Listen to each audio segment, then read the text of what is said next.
Well, Raiders, you're in for a treat, because now it's time for my favorite news segment on the show, and that's going to be Copapedia.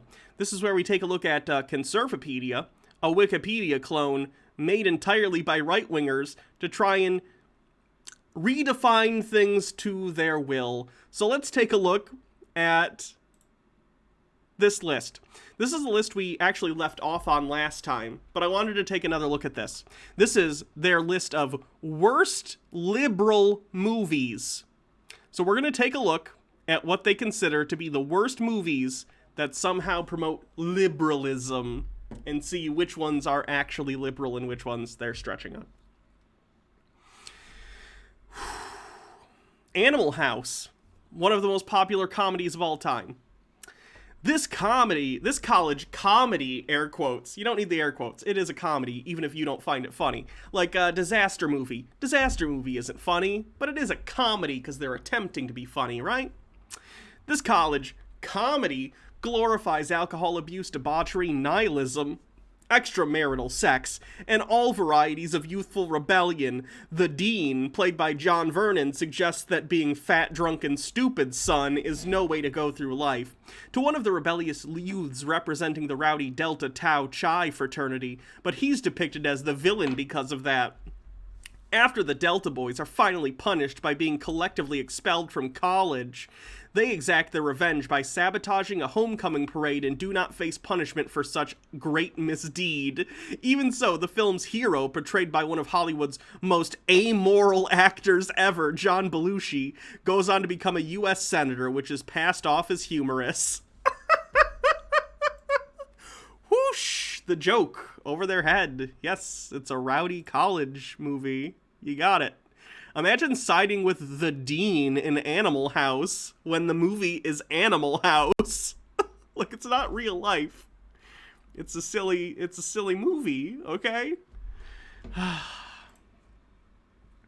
Avatar, the second highest grossing feature film in history. They need to update this. Avatar is actually number one again because of the re-release. The second highest grossing feature in history, directed by liberal James Cameron, enforces many destructive messages, including environmentalism, feminism, ooh, scary, and the absurd claim that nature is God.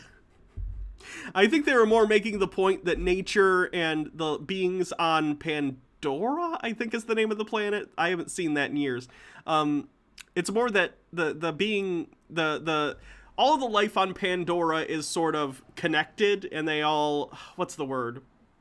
They're not parasites. They're mutually, oh God, why can't I think of the word? Someone tell me the word that I'm thinking of. Symbiotic, yes. They can, like, link into the trees and the plants and other animals. They're like symbiotic creatures. It's a movie. It's a fantasy movie. It also ridicules the military and large businesses. Oh, we can't have that. As we all know, the military and large businesses never do anything worth criticizing. To make matters worse, the protagonist forms a rather creepy romance with the native princess who is of another species, perhaps a symbol for bestiality.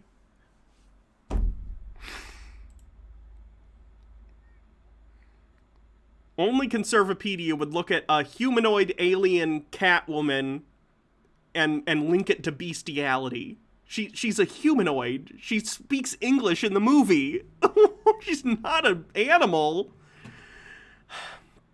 The overall plotline hints at endorsing environmental terrorism, which Cameron indicated that he himself supported. Being John Malkovich, which is a good movie. I think Charlie Kaufman wrote that. Has done many other great movies, by the way. Being John Malkovich, Synecdoche, New York, which is one of my favorite movies. The most recent one, which is a Netflix one, which is also pretty good. I think it's called I'm Thinking of Ending Things. Yeah, thank you, Enlid. It's quite good. Anyway, this biopic... Wait, what? Biopic? Being John Malkovich is not a biopic. Did they watch the movie? Being John Malkovich is a magical realism fantasy movie in which people It's like a borderline absurdist dark comedy. It is not a biopic. If you haven't seen Being John Malkovich, basically the main character goes to work at a new office, and the office is like half the size of a normal office. I think it's meant to represent how constricting corporate culture can be. It's like the oppression of the corporate system, whatever. You know, it's a lot of symbolism and stuff. And he finds behind a cabinet a door that takes him into John Malkovich, the actor who plays himself in the movie. Meaning that he can, like, take control of John Malkovich and be John Malkovich, being John Malkovich. He then starts taking other people into being John Malkovich and charging them money. Eventually, his girlfriend ends up going into John Malkovich and realizing that she feels more comfortable as John Malkovich because he's a man, so you have sort of, like, a trans man narrative, which is quite interesting and not something you get in a lot of films. So, basically, they're mad about that. And they also falsely claim it's a biopic, which it's not. The Big Lebowski glorifies drug abuse, laziness, and nihilism. That's just like your opinion, man.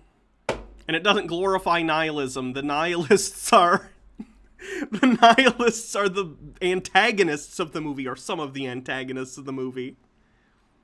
At least it's a fucking ethos, man. The Birdcage, yet another pro-homosexual agenda and conservative bashing film. We're going to have to look at the page for Homosexual Agenda a little later. Boogie Nights, which is, fun fact, Boogie Nights is my favorite movie. I love Paul Thomas Anderson. That and, oh gosh, why can't I think of the name of the other movie that I really like by him? Tom Cruise plays the weird red pill MGTOW guy. Oh gosh. I can't remember the name of it, but that's also a really good movie. Magnolia, thank you. Yes, I love Magnolia, and I love Boogie Nights. A young man's journey through the pornography industry in the 70s and 80s and glorifies the exploitation of women. Again, have you seen the movie? Have you seen the movie? Have you seen it? Have you seen it? The Breakfast Club, one of the 80s most popular Brat Pack teen movies, which I don't think has aged very well, and I don't like it, but a lot of people do. What masquerades as a drama comparing the similar personalities of 5 seemingly very different teenagers in school detention really promotes the use of drugs, smoking, and extramarital sex. I think it's more about the fact that teenagers do those things, and it's trying to represent those things, maybe not realistically, but, you know, kids do drugs, they smoke, they fuck. Although it does contain the conservative quote, "You ought to spend a little more time trying to make something of yourself and a little less time trying to impress people," it's said by the main villain of the movie, the high school principal.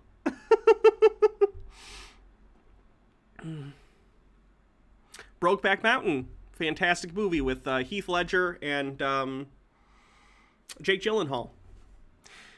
Oh god, they call it nauseating. Oh no, gay people existing is nauseating.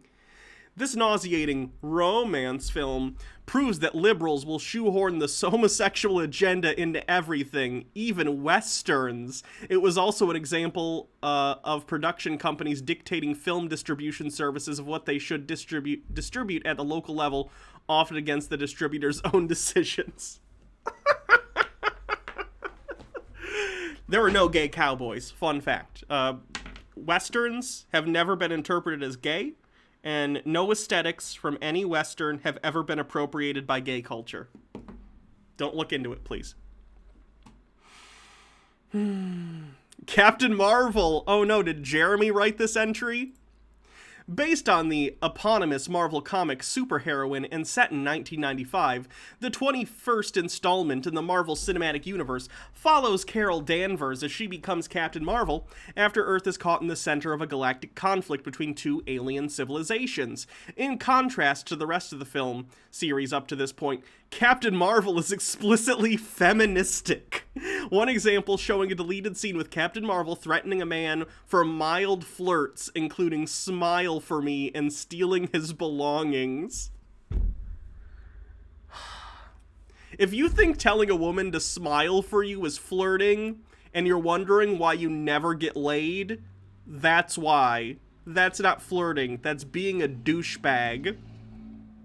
During an interview, Captain Marvel's actress Brie Larson shows some sexism and self-loathing racism by saying that she won't accept reviews about the movie from white men, even though she herself is white. That is not what she said at all. That is not what she said. This is the same misattribution that Jeremy uses. Also, it's funny that they're referencing a deleted scene. Yes, funny. But what she said was basically, I wish there was more diversity in the film review community. It's mostly white dudes, so it'd be nice to get other perspectives. And all the white dudes freaked out, because they might not have a monopoly on everything in the future. The film was also notorious for Disney and Marvel going to extremes to ensure it had any chance at the box office, including forcing theaters to make it the single showing for a week, as well as having Rotten Tomatoes remove its negative reviews of the film. The Rotten Tomatoes thing was because a bunch of chuds and right-wingers went and review bombed it as, like, 1 star before the movie even came out.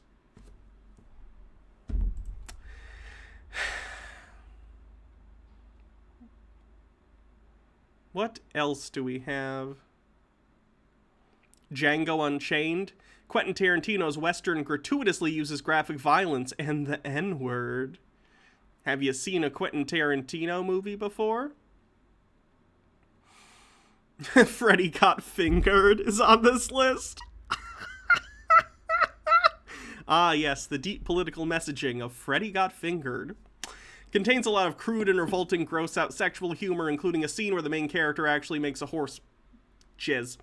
Uses shock tactics in much the same way that Family Guy does. Family Guy came after Freddy Got Fingered.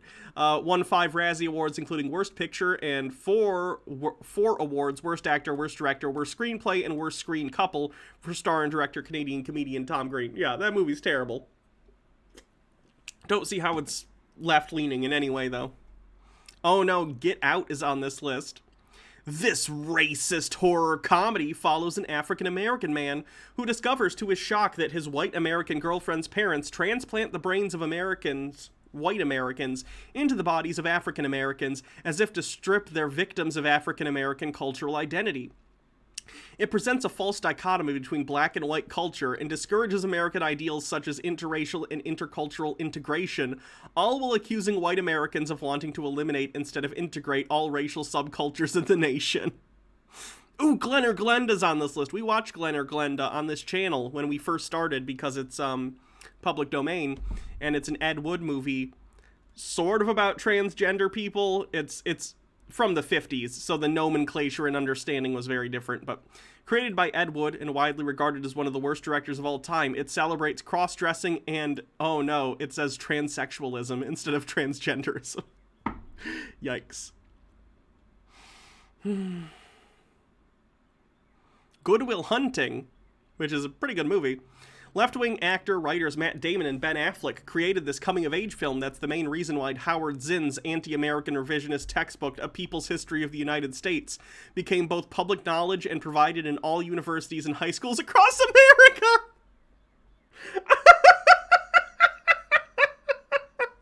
That book would have never been known had it not been for Matt Damon.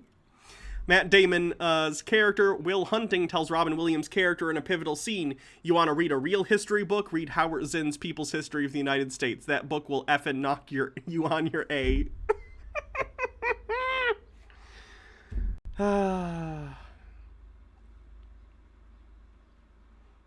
Hairspray? Poor morals shown. Oh no, are they going to not like this because of the integration stuff? Poor morals shown encourages homosexual agenda. What? There's no gay people in that movie, are there? Is it just because John Travolta plays the mom?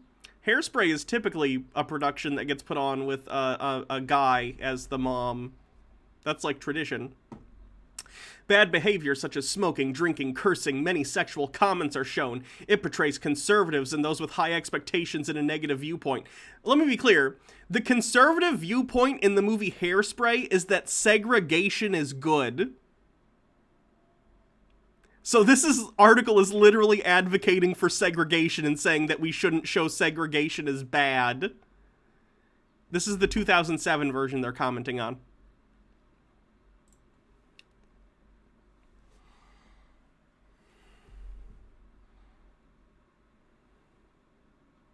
Jackass the movie, essentially a montage of ridiculous stunts and pranks with no coherent story.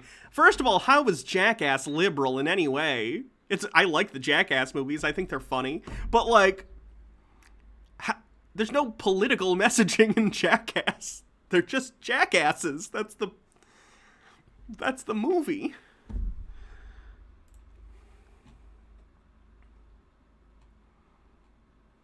Legally Blonde? Oh no. Who doesn't like Legally Blonde? A pro-feminist musical. Wait, what? Oh no. You can tell that the people who write these are like vaguely going to the Wikipedia pages that they Google for these things and not actually watching them, because they say that the movie Legally Blonde in 2001 is a musical. It's not. They later made a stage musical of Legally Blonde, but the movie is not a musical. The person who wrote this did not see the movie. They're cribbing off of, like, Wikipedia pages and getting information wrong. A pro-feminist musical that also promotes every aspect of the Valley Girl lifestyle. Smart people, such as those who go to law school, are described as boring, ugly, serious people by the father of Elle Woods, the film's protagonist.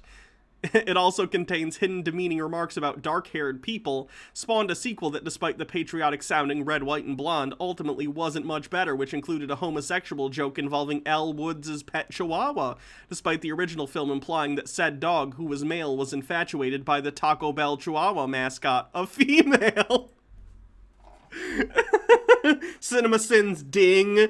Actually, in the first Legally Blonde movie, the Chihuahua wanted to fuck the Taco Bell dog, which is a female, so why in the sequel does the dog prefer men? I hope someone got fired for that blunder. Jesus Christ.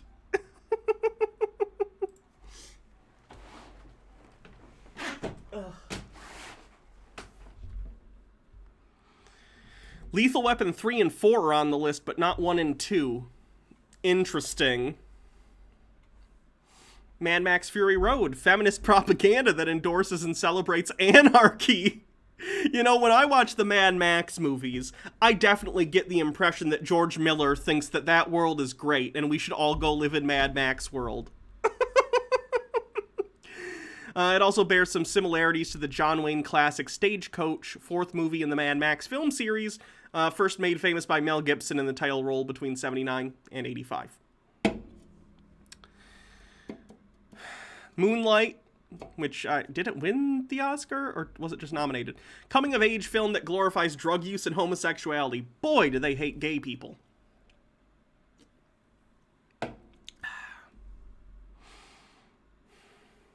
The Odd Life of Timothy Green is on this list. Which is a movie, if you don't know, about a couple that wants a child and grows one. And he's like a plant child. Despite an overly schmaltzy pro-family sentiment, this film showcases terrible parenting.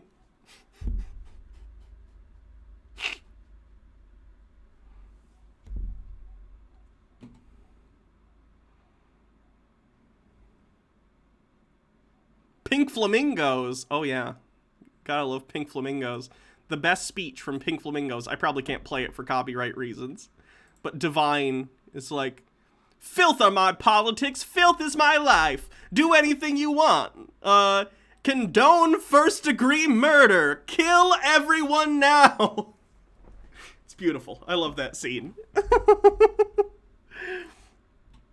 Embraces horrifying people who engage in such acts as incest and bestiality, as well as promoting the homosexual agenda. Since it stars,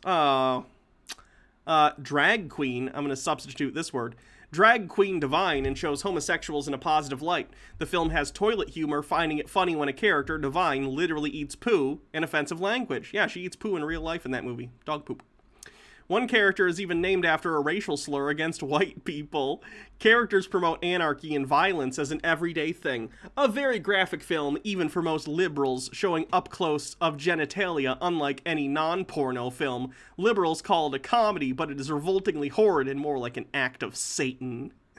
I feel like John Waters would love that review. Congrats, Conservapedia.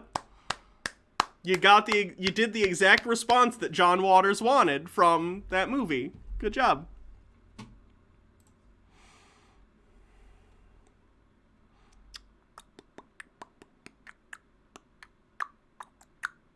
Rocket Man, which is an excellent biopic about Elton John. If you haven't seen it, it's great. A biopic of Elton John, mostly because of his influence, it has a gratuitous promotion of homosexuality and drug usage. The movie is literally about how he got hooked on drugs and then went to rehab and got clean, and he's been sober for decades. It very much does not glorify drugs. It does the opposite. It talks about how he would have died had he not stopped taking them. Was particularly infamous for including an explicit sodomy scene. Yeah, gay people exist. Sorry. I don't know if you guys know that. Gay people exist, though. The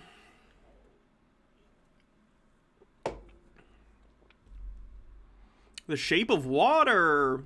I believe, did Guillermo del Toro do Shape of Water? Good movie. Disgusting pro-bestiality and feminist movie directed by Marxist film director Guillermo del Toro. Also encourages homosexuality and has hints of promoting illegal immigration.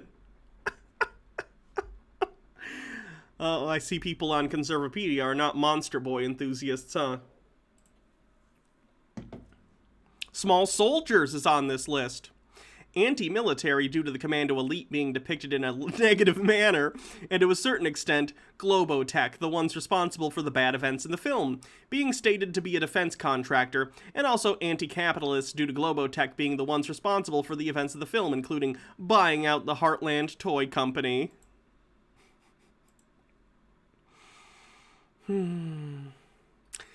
The Social Network glorifies the gossip website Facebook, which feeds narcissism and destroys marriages. The film also portrays drug use and misogyny in a positive light. Have you seen The Social Network? I think it does anything but glorify Facebook. The whole movie is like, look how shitty Mark Zuckerberg is. Isn't he disgusting? Yeah, he is.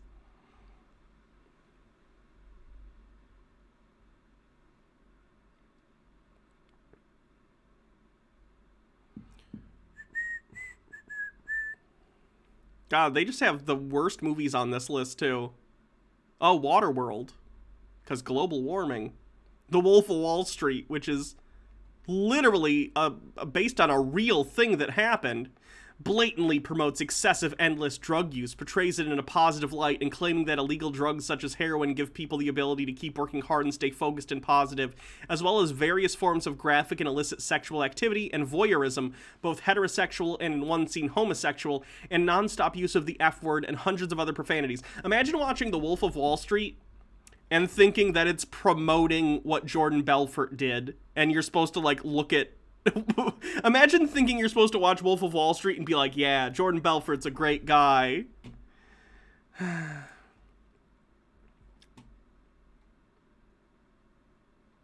The X-Men franchise.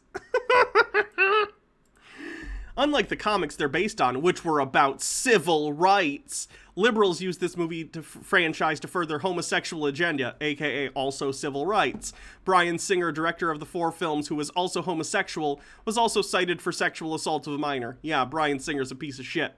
And the sexual abuse has continued to this day, especially with the various similar scandals that came out in Hollywood, starting with Harvey Weinstein. Likewise, it was noted that Singer, during filming for the first movie, did not allow for comics to be on the set, despite the film being based on them. It was also anti-military, especially in the second film, and to some extent, X-Men Origins Wolverine, as the main villain, William Stryker, was the head of a paramilitary group and depicted as a very genocidal against mutants. Yeah, that's how the comics are, too. You just started this saying, like, oh, the comics were good, but they shoved this with the homosexual agenda. And then down here, you're talking about stuff from the comics, like Stryker, you know, is the one who recruits Wolverine in the Weapon X program, and you're saying it's bad. That's from the comics.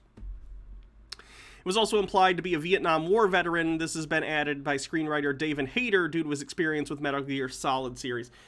Typically, Wolverine has been depicted as fighting in various American wars, so it makes sense that he would be in Vietnam. One sec.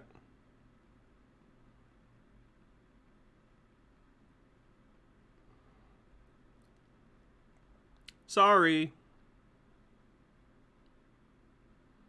Where is that emote?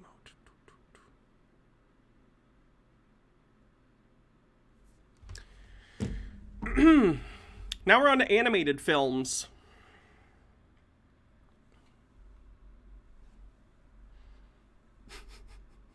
I don't even know. Are there any of these that I give a shit about? Oh, the Emoji Movie. Let's see how the Emoji Movie is left-wing. Not only is this film clearly an infomercial for various smartphone applications and features thinly disguised as an unoriginal take on the hero's journey story archetype, it is a product placement bullshit thing, which would be capitalism, which would be right-wing. But yeah, a lot of stories are the hero's journey. That's kind of how stories work. But it appears to devalue human language. The main teenager, Alex, can only win over his crush by communicating via text message comprised exclusively of emojis. And a background teenager even says, "Words aren't cool." Openly homosexual writer. They're so obsessed with whether or not people are gay. It's wild. Considers the movie a deeply personal project for him. The main character is a sentient emoji who's different from his friends, with his ability to show multiple expressions, which reflect Leondy's laughable belief that he is an outcast, when in reality Hollywood praises that sort of sinful sexuality. Oh, yikes. Jesus Christ. Fern Gully. Environmentalist propaganda with an anti-industry message is indoctrinated into children. Oh boy, I sure love when we cut down the rainforest. That's good. Food Fight. Aside from being considered one of the worst computer animated films, true, the film vilifies capitalism and leading companies. The movie is literally based upon cameos being bought by food companies.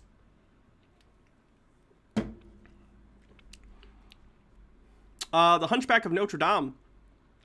Released during liberal maniac Michael Eisner's reign of terror at Disney.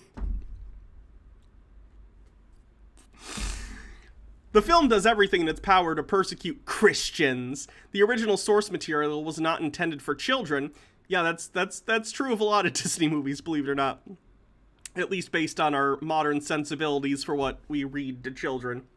Yet the Disney film was marketed as such to young audiences, and they changed the story appropriately. In some cases, the film actually manages to be even darker than the original book by Victor Hugo. Originally, Quasimodo's vicious punishment at the hands of the Parisians during the Feast of Fools ceremony was out of corporal punishment, while in the Disney film, it had been done at the whims of the Parisians just for the sake of it. It's a story about othering people who are different. To make the film even darker, this word, genocide plot, was introduced, and Paris was also the victim of arson late into the film. This is a stark contrast to most other Disney film adaptations, which have a history of toning down the original works. They definitely toned down The Hunchback of Notre Dame. In the original ending of Hunchback of Notre Dame, Esmeralda dies, and Quasimodo lays with her until he dies. So they toned it down. Even worse, the DVD commentary for the film boasted that they deliberately had the villain judge Claude Frollo when symbolically falling to hell in hellfire, assuming the pose of the crucifix. Yeah, religious imagery pervades throughout that movie. It's a huge like through line, all this religious symbology. Some mild language is present too, naming the word damnation and eternal damnation. Churches say the word damnation. That's not a swear word. Worst of all, one of the male gargoyles falls in love with Jolly, who is explicitly male, which means that liberals will subtly shoehorn the homosexual agenda into anything, even the gargoyles of Notre Dame. The gargoyles don't have genitals. They're statues. Are they gay? What's their gender? Did you ask George Costanza gargoyle what his gender is? I don't know. Yeah, the gargoyles are... Okay, the gargoyles shouldn't be real, but there are scenes in the movie that imply that they are actually real. There's also a bit of forced diversity in the movie as well. Esmeralda is altered to be a Word I'm not gonna say, G-word, by birth. In the original book, she was in fact ethnically French, the daughter of a French anchoress, and had been abducted by G-words and raised them. Oh, God. Yeah, there's a reason they took that out. Jesus Christ. The Legend of Frosty the Snowman. This film is a bastardization of the original Frosty the Snowman special, in which it retcons almost everything to push an anti-conformity message and presents youth rebellion in a positive light. My Little Pony the movie is on the list for bronies out there. Based on the bad anime-influenced liberal television series My Little Pony: Friendship is Magic, this unnecessary film has the same liberal messages relating to witchcraft, feminism, socialism, and environmentalism.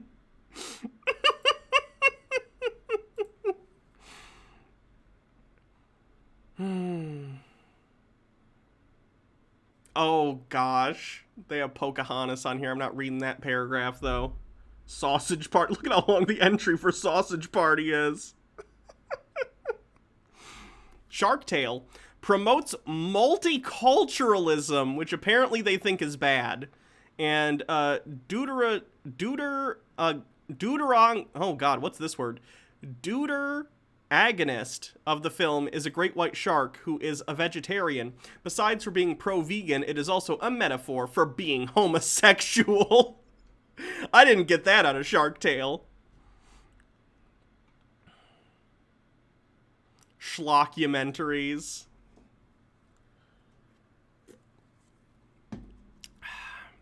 Blackfish is on this list. A CNN documentary film about the captivity of Tilikum, an orca involved in the deaths of 3 individuals and the consequence of keeping orcas in captivity that is nothing but a propaganda film full of so many lies. The film gained high ratings on movie review websites, making it seem the film brainwashes critics. Imagine watching a documentary about how to a whale in captivity who's been misbehaving their whole life because they can't handle confinement, who has injured and even ate a performer. Imagine being like, I can't time out, pick someone random to time out. Wait, did Baja do that? I gotta pick someone random to time out. Baja, you can pick whoever you want randomly. Because I can only do 10 minutes until I figure out how to do otherwise. And we also have to hydrate.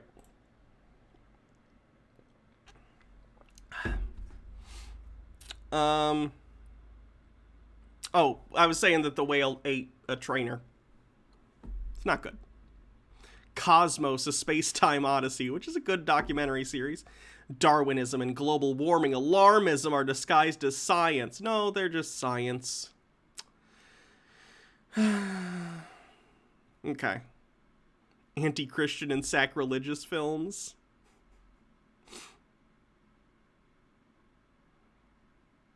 The Crucible. Oh, God. Dead Poet Society. Okay, that's enough with this article. We might revisit that one on some other day. Let's take a quick look at their Conservapedia page on the, quote, homosexual agenda, and then we'll move on to something else. The homosexual agenda is a self-centered set of beliefs and objectives designed to promote and mandate approval of homosexuality and its ideology in society, along with the strategies used to implement such. The goals and means of this movement include indoctrinating students in public school, restricting the free speech of opposition, obtaining special treatment for homosexuals, distorting biblical teaching and science, and interfering with freedom of association. Advocates of the homosexual agenda seek special rights for homosexuals. I'd love to hear what they think these special rights for homosexuals are. And self-described LGBT people that other people don't have, such as immunity from criticism. Ah, yes, we all know that no gay person or LGBT individual has ever been criticized ever. Such special rights will necessarily come at the expense of the rights of a broader society. Do they think that, like, calling someone the F slur is a criticism and not just harassment? Is that the issue? The homosexual agenda is the biggest threat to the right of free speech and religious freedom today. In 2020, more than 10%, 90 out of 879 of the featured characters on scripted primetime television programs are openly LGBTQ, an attempt by pro-LGBTQ producers of those shows to deceitfully push the discredited claim that 10% of the population is homosexual, when in fact, less than 2% of the population actually identifies as such. Depends on the study. I've seen anywhere from 2 to 10. Which leads me to believe it's probably somewhere like around 4, 5, 6, somewhere in there. I would also be interested in the actual study that says this. I don't think there's a citation on this one. Wait, is this the citation? Hold on.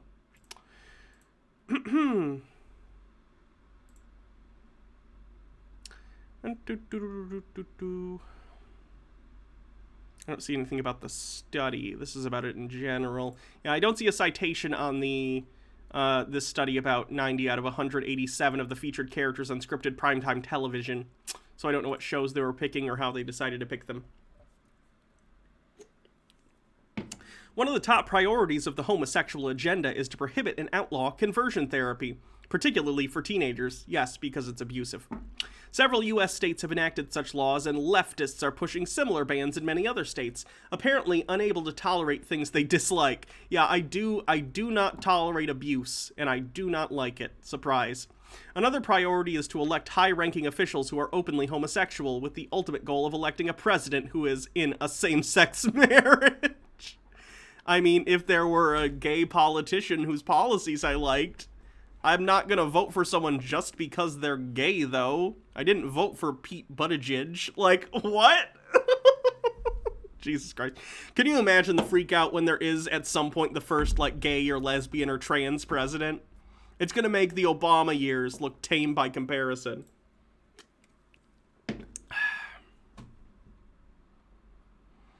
In a speech on December 10th of 2013 to a pro-family rally in Jamaica, a country that rejects same-sex marriage, Brian Cameron Kerr of Mass Resistance outlined a step-by-step approach to the homosexual agenda. 1. Legalize homosexuality. Yeah, people should be allowed to be in consensual relationships with other adults. Surprise! Hold gay pride parades. Ooh, no, not parades. Parades are the straightest thing ever. We can't have the gays holding parades. Accept child sex trafficking. What? No. No, that is not a thing that gay people want. Not people in the LGBT community. Demand non-discrimination laws. Yeah, people don't want to be discriminated against for their immutable features. Insist on homosexuals' adoption of children. Also, yeah, that's fine. Gay people can have kids.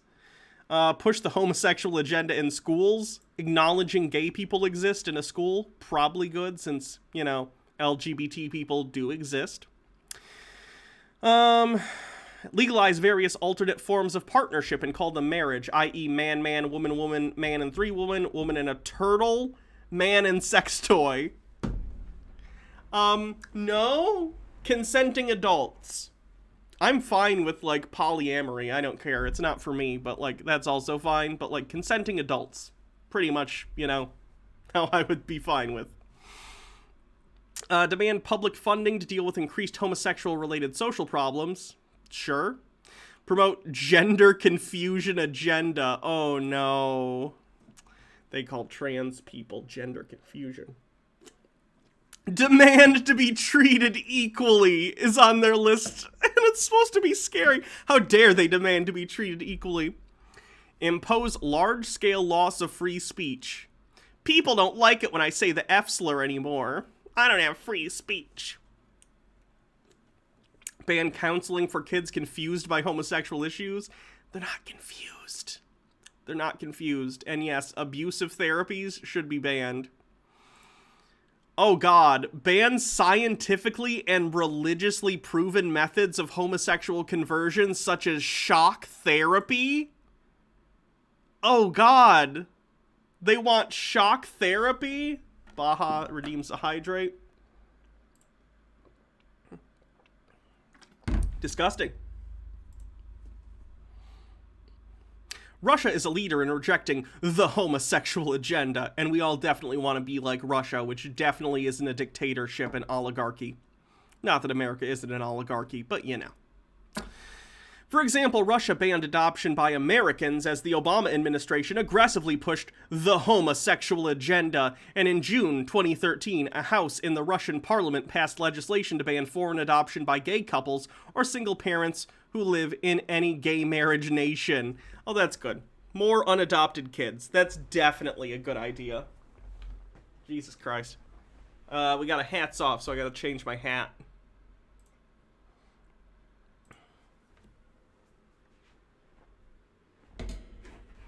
We're gonna go with the hard hat to protect my brain from the stupid.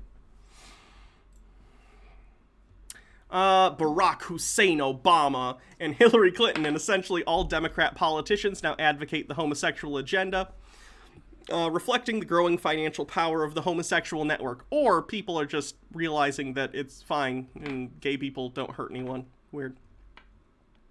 Obama's self-centered obsession with his own re-election. How dare a president want to be re-elected? Those bastards! And fundraising for his campaign has caused him to create a national political issue out of this rather than deal with the issues like the economy. But clearly, conservatives don't care about gay people at all, which is why this article isn't super long. Many establishment Republicans and cafeteria Christians also have bought into the homosexual agenda. Among all the liberal belief systems, the homosexual ideology is the most self-centered or selfish, unlike the vast charity performed by thousands of churches in the U.S. alone. A homosexual charity can be considered an oxymoron.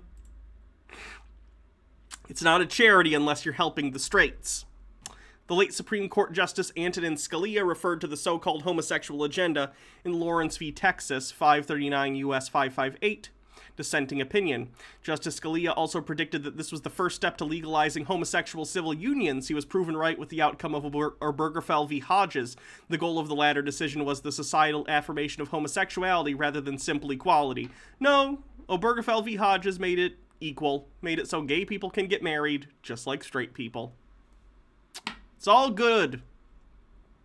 Despite the fact that only 4.1% of the U.S. population identifies as LGBT. That's interesting, because up higher in the article they cited 2%, so they're not even consistent in their own article. Just over half a percentage point higher than 4 years prior, Americans greatly overestimate the proportion of homosexuals in the nation to be an average of 23%. Interestingly, Republicans and conservatives gave estimates closest to the actual number. I would imagine if you include gay people, lesbians, bisexuals, and transgender individuals, it's probably closer to like 6 to 10. I don't know, though. Not a lot of trans people relative to the overall population. But that's irrelevant. People deserve rights, whether there's one person, or 100 people, or 10 million people, or 7 billion people. Everyone deserves rights. So yeah, that's just the intro. I think we'll probably cover more of this article another day, just because it's so long. But I want to move on to something else. I don't want to spend the whole rest of the stream covering Conservapedia stuff.